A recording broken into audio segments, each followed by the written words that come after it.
ஒளியில்லா உலகத்தில் இசையாக நீயே மாறி காற்றில் வீசினாய்,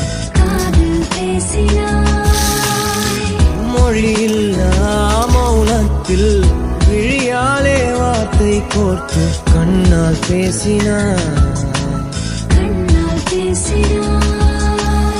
100 ஆண்டு உன்